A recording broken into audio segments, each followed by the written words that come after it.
Dear viewers, welcome to program of Capital Network Business Television.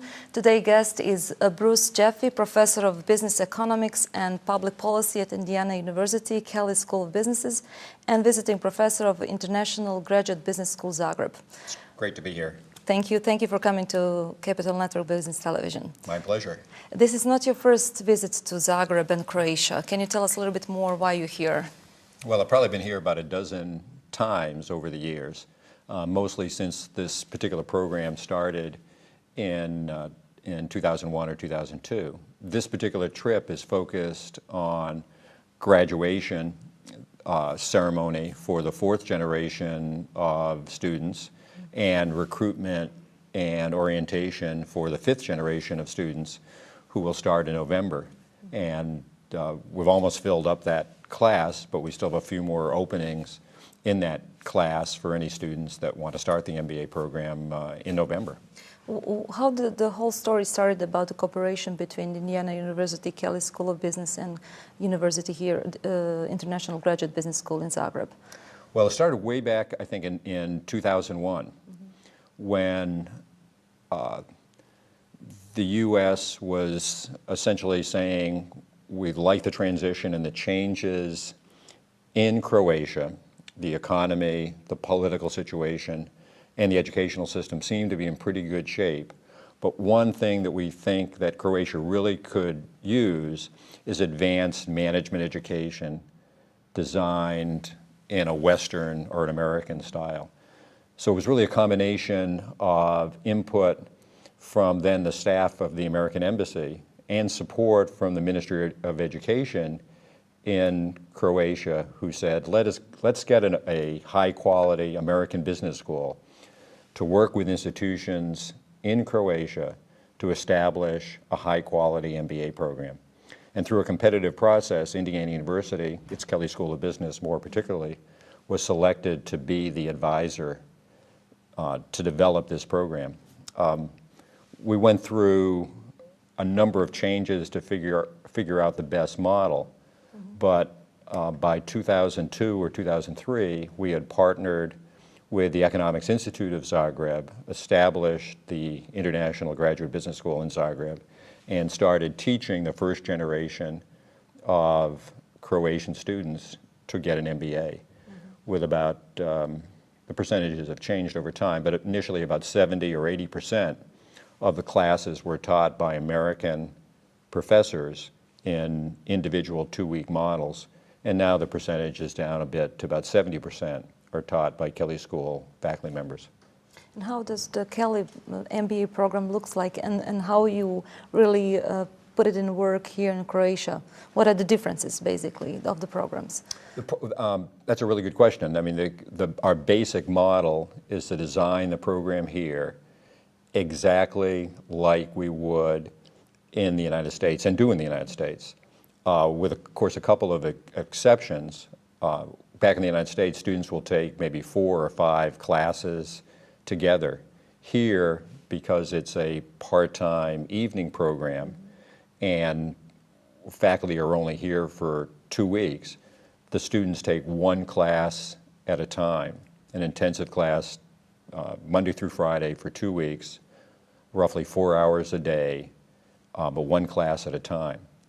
But the particular classes in accounting, finance, leadership, human resources, and so forth are modeled just like the Kelley School of Business MBA program. You also lectured in some of the Eastern European countries besides Croatia, like Hungary, Poland, Czech Republic. Is there really differences between the American or European, Western European, and then Eastern European and Croatian management and way of doing management and leadership in business? Can you notice the differences? Yes, I think there is. Since we all countries in transition, basically coming to the from socialism or communist to switching to the markets, Western way of doing businesses, basically. Yeah, I think there's several major differences, but let me stress a couple of things that I've noticed over time, both in the situation in Croatia, but maybe more dramatically since it was earlier in places like Hungary, the Czech Republic, and Poland. I think under the old regimes, seniority and who was at the top and a chain of command seemed to be very important in how decision-making was made. It was more like a military structure. In addition, I think information came often from the top down.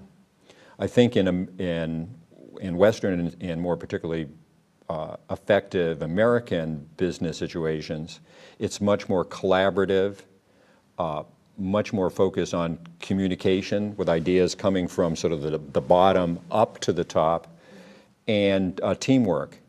And also a focus, not so much on seniority, as a focus on performance. And that performance may be very high for somebody who's 60, but it also may be very high for somebody who's 25, and that person who's 25 may move up very quickly in the organizational structure. When we talk about corporate culture and management skill, how much credibility of managers in today's world, especially in the times of crisis, is important when you're teaching your students in America and here in Croatia? It's extremely important. I think that credibility in multi-dimensions. I think we often use the word transparency in terms of business and financial information.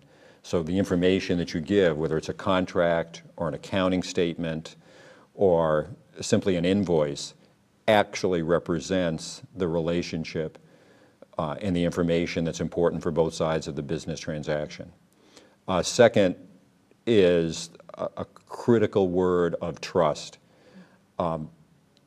in contractual arrangements. I think a critical difference between let's call it the old regime and the way things need to be done now and are generally done in the United States is when somebody says something, when somebody shakes his or her hand, it's an agreement.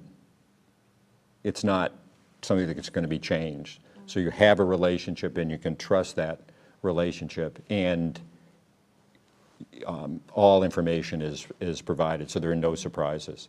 So I think a key part of the change in the way, in this case, Croatian business has to change is the focus on trust, relationships, honesty, and openness are sort of critical words